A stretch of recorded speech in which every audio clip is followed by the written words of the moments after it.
हर हर महादेव, श्री शिवाय नमस्तुभ्यम। दोस्तों, आज नवरात्रि का छठा दिन है और माता कात्यायनी के रूप में हम सब पूजा करते हैं। तो सबसे पहले आप लोगों को जय माता दी। तो जो लोग अगर 13 अध्याय का पाठ किसी कारणवश नहीं कर पाते हैं तो वह कौन से नामों का माता रानी का पाठ करें, आज हम उसी पर बात करने वाले हैं। जो मेरे चैनल पर नए आए हैं वो मेरे चैनल को सब्सक्राइब कर सकते हैं। वीडियो पसंद आने पर वीडियो को लाइक शेयर कमेंट अवश्य करिएगा। तो चलिए हम बात करते हैं कि माता रानी को वो कौन कौन से स्वरूप को हमें पाठ करना चाहिए।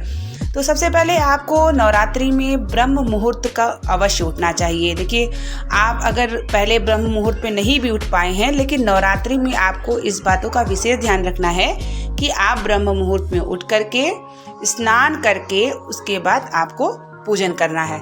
पूजन करने के बाद जैसे कि जिसके यहाँ कलश स्थापना है तो ठीक है, जिसके यहाँ कलश स्थापना नहीं है, सरल विधि में अगर पूजन होती है तो वह पहले तो पूजन कर लेगा माता रानी का।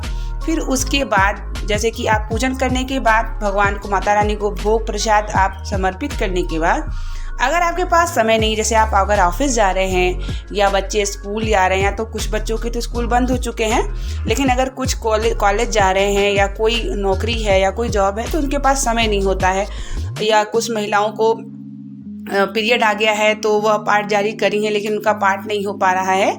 तो ऐसे में आपको करना ये है कि आपको माता रानी का 32 स्वरूप का नाम, जो कि दुर्गा सप्तशती में है, आगे मैं आप लोगों को वीडियो में दिखाऊंगी कि वह कौन कौन से स्वरूप का नाम है, वह आपको करना अवश्य है। देखिए, अगर आप नवरात्रि में 9 दिन अगर आप पाठ नहीं भी कर पाते हैं तो आप अगर इन 32 नाम और 108 माता रानी का स्वरूप, जैसे कि आप देख रहे हैं दुर्गा माता रानी का सबसे पहले 32 नाम है, फिर उसके बाद जब आप दुर्गा सप्तशती का सबसे पहले 108 नाम है, वह तो आपको अवश्य पढ़ना चाहिए।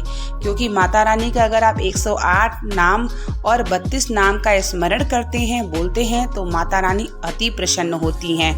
और अगर आप 13 अध्याय नहीं कर पा रहे हैं तो कोई बात नहीं, आप शुरू का 3 अध्याय अवश्य पढ़ना चाहिए, इससे आपका पाठ पूर्ण माना जाता है।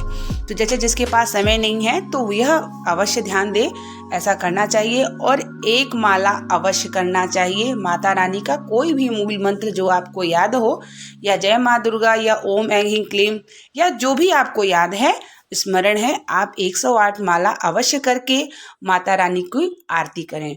आरती करने के बाद उनसे अवश्य क्षमा प्रार्थना अवश्य करना चाहिए, क्योंकि कहीं ना कहीं हमारे पूजा पाठ में या हमसे ही या किसी से भी छोटी मोटी गलतियां हो जाती हैं। तो हर पूजा में, माता रानी की पूजा में नहीं बात कर रहे हैं, हर पूजा में आपको क्षमा प्रार्थना अवश्य करना चाहिए। अगर आप क्षमा प्रार्थना करते हैं तो माता रानी आपकी कोई भी गलती है या कोई भी त्रुटि हो गई है या पूजा पाठ में कुछ अशब्द बोल दिया है तो वह माता रानी आपको क्षमा कर देती हैं और आपके पूजन को स्वीकार करती हैं।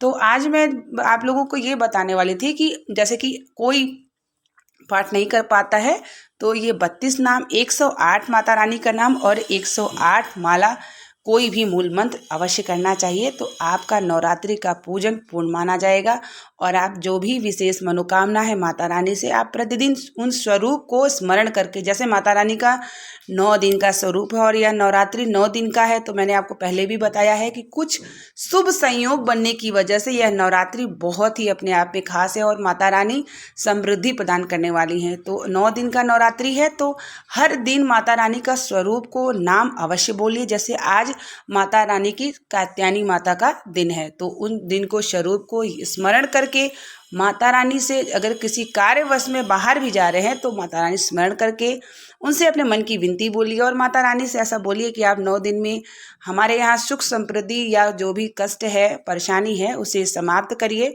जिस प्रकार आपने 13 अध्याय में असुरों का संहार किया है, उसी प्रकार हमारे दुखों का संहार करिए और हमें सुख की अनुभूति कराइए। तो इस प्रकार से जो सरल विधि से पूजन करना चाहते हैं वह इस प्रकार से कर सकते हैं। और जो कलश स्थापना करते हैं वह तो स्वयं 13 अध्याय का पाठ करते हैं, क्षमा प्रार्थना करते हैं, या कुछ लोग ब्राह्मणों के द्वारा कराते हैं। तो वह तो आप सबको पता ही है, लेकिन जो सरल विधि में पूजन करते हैं, जिसके पास समय नहीं है, वह इस तरीके से अवश्य करें और माता रानी को पूजा पूर्ण प्राप्त करें। कैसी लगी मेरी वीडियो की जानकारी आप लोग कमेंट में अवश्य बताइएगा, ताकि आप लोगों को नेक्स्ट जानकारी मैं देती रहूं। मिलती हूं नेक्स्ट वीडियो के साथ, तब तक के लिए जय माता दी, श्री शिवाय नमस्तुभ्यम।